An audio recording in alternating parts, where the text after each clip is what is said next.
May the 8th, 1945, marked the end of nearly 6 years of a war that had cost the life of millions.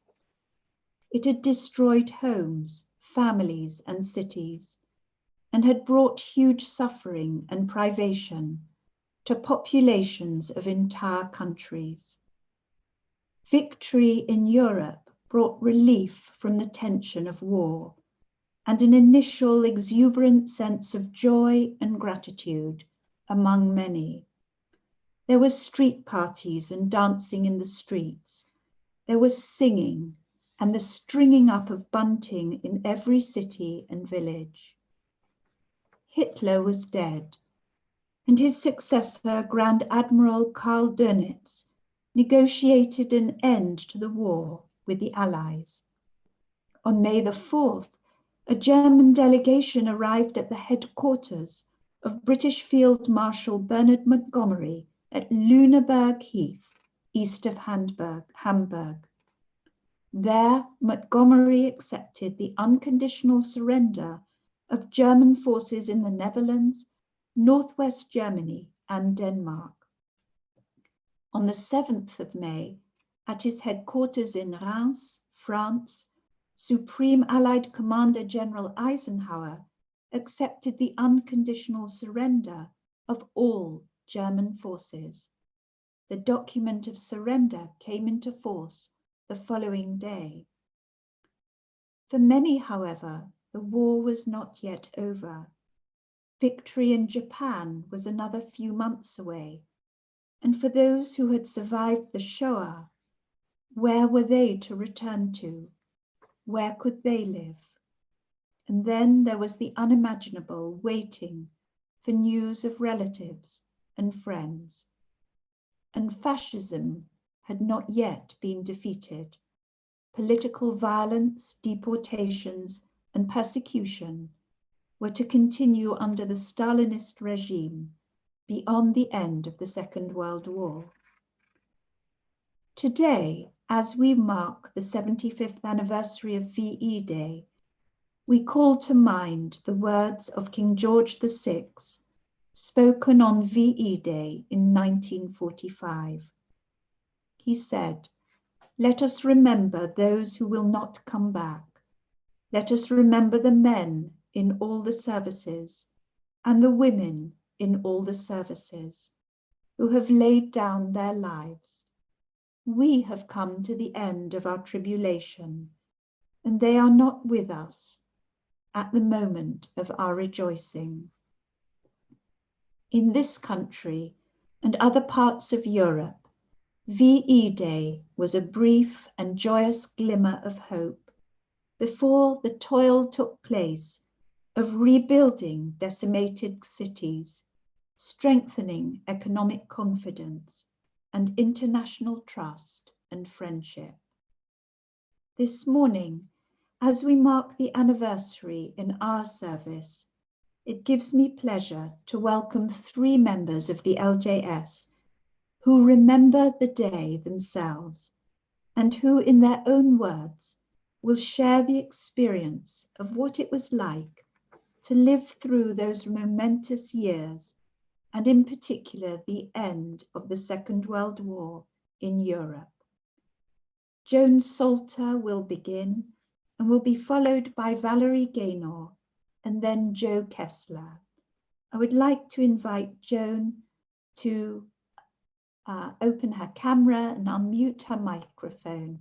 We'd like to hear from you first, Joan. Thank you. Thank you, Alex. I was a 5-year-old in primary school in a suburb of Philadelphia, Pennsylvania. I remember being told that the war in Europe was over. We all had small American flags to wave and stood outside to cheer. The whole atmosphere was jingoistic, a celebration of God bless America for having won the war. Although I had lived in the United States for only 2 years, Being that young, my past was completely wiped from my memory. The reality of the war and that I had come from mainland Europe and had survived for 3 years under Nazi occupation, and the terrible effects on my family were not part of the child who I had become. That was not to come into my reality until 1947, when the Red Cross located my parents, who were then living in England, and I rejoined traumatized parents who I no longer knew. Thank you.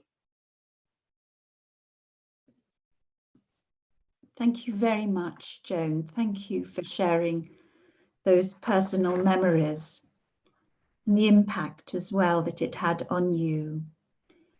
I would like to invite now Valerie Gaynor to unmute her microphone and take off her camera so that we can hear your. And Joan, if you'd like to mute your camera and take your camera off. Thank you, Valerie. On VE Day, my cousin Barbara and I went and stood by the railings in front of Buckingham Palace. There were crowds of people in the area. I was a teenager at school and living in London, having returned from evacuation to the United States of America in autumn 1942. I was pleased that we would not be going into our air raid shelter in the garden at night and listening for flying bombs, and that the blackout would be finished and the street lights would be on after dark. I was relieved that my uncles and cousins would be returning safely. Malcolm from the RAF stationed in Cairo and with whom I corresponded, John, a doctor in the Royal Navy, and Arthur, who was in the army and had fought in Italy. My father, Maurice Slowe, had been in the army in World War I. He had been stationed in Dublin, where there was fighting for independence. His older brother, Abe, in the army, had been killed at Passchendaele. My father was in London throughout World War II. I met my friend, the late LJS member, Jackie Pinto, then Blairman, when we were in the same class at St. Paul's Girls' School in London. She had also returned from the USA. We met again when I joined the LJS in 1980. She reminded me that we did our matric exams in the school air raid shelter. More recently, we met at the Tuesday lunches at the LJS. This weekend brings back many memories of World War II and VE Day 1945.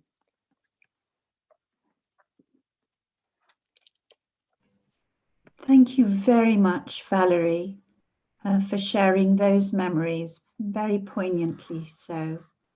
And finally, I'd like to invite Joe, please, to unmute your microphone and to join us via camera. Joe Kessler. You've got to do this, haven't you? Okay. And press the camera. It's on. It's on, is it? We're a little bit not quite sure what we're doing, but I think you'll be able to hear me now. May the 8th, 1945, VE Day, I was at Buckingham Palace. I was 16 years old. I had originally come to England from Vienna on a Kindertransport in December 1938. I was sponsored by the Liberal Jewish Synagogue. Lily Montague, who was very active at the LGS at that time, realized what was going on in Europe, and she called a meeting. We must help, she said. And quite a few members of the congregation came forward and did help, and 3 children were sponsored by the LGS. I was one, and Anne Kirk, who's just spoken to you before, was another. And I think there was a third one, but I can't remember his name. The LGS sent me to boarding school, and they also tried to keep in touch with me by sending me correspondence classes every week, which I did a little reluctantly, but I did do them. The boarding school was evacuated to Wiltshire, where I became very friendly with another pupil. My father had arrived later in London and was interned as an enemy alien. My mother had died, and as there was nowhere for me to go in the holidays, the headmistress of the boarding school asked my friend's family if I could stay with them, and they agreed, and I stayed with them until the end of the war. My father had joined the Pioneer Corps, had returned to London, and Valerie, my friend, and I came up to stay with him, and the three of us decided to go to Buckingham Palace. It was started off, we took the underground from West Hampstead to Trafalgar Square and made our way slowly up to the palace. It was very exciting. We were packed very close together. It got darker and darker. There was no street lighting in those days. And then suddenly the lights went on and the crowd got very excited. "We want the king, we want the king," they shouted. And again it became quiet. The lights went up on the balcony.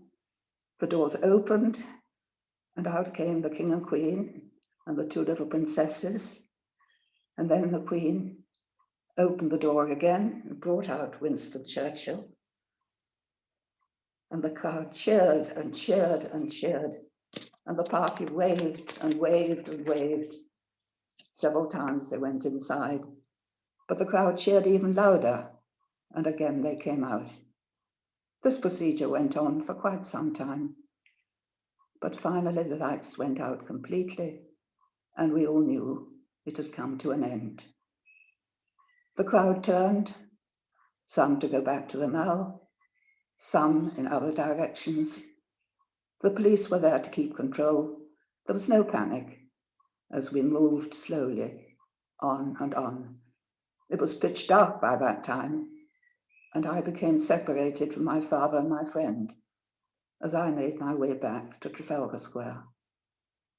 It was difficult to stick to the road, and I remember treading on the flower beds in front of the palace, and I've ever since hated the smell of geraniums, as so many feet trod on them and demolished them. I got back safely. I was worried I might miss the last underground train, but I think they stayed open much longer, and I had no trouble getting home. I was worried about my father and my friend, but they also got back safely home. And slowly, very slowly, we realized that we had participated in a most wonderful occasion. We had indeed become part of history.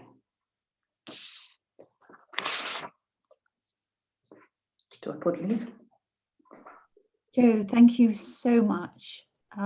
Very, very moving testimonies from Joe, from Valerie, and from Joan. Thank you all so much, and I hope this live stream is being shared as widely as possible to be able to hear your words. Very moving. I'd like to end this part of the service with a prayer for the 75th anniversary of VE Day before we go to our concluding prayers. Eternal God, our refuge in every generation, we gather together, each in our own homes, 75 years since the guns fell silent and the Second World War in Europe came to an end, to remember with solemnity and to give thanks for the sacrifice made by so many who served our country with loyalty and love. We recall with sorrow the loss of soldiers and airmen, sailors and civilians, and 6 million of our own people who perished in the death camps of Nazi Europe.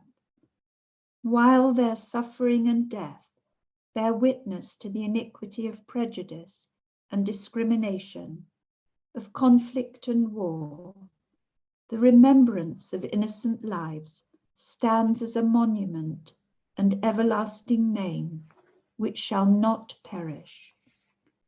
We give thanks for 75 years of periods of peace, when swords were beaten into plowshares and spears into pruning hooks.